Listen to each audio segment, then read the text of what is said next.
namin ang sinabi sa Jeremiah. Hindi nila pansin ang kahirapan ng ating bayan. Ang sabi nila, payapa ang lahat. Ngayon wala namang kapayapaan. Nahihiya ba sila sa ginawa nilang kalikuan? Hindi na sila tinatabla ng hiya.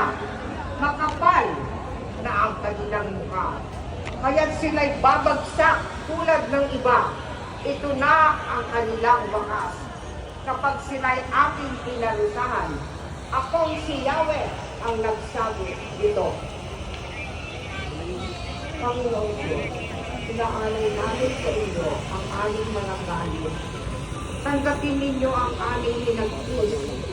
Habang naging hirap ang aming bayan, patuloy ang pandalambong ng makapangyarihan.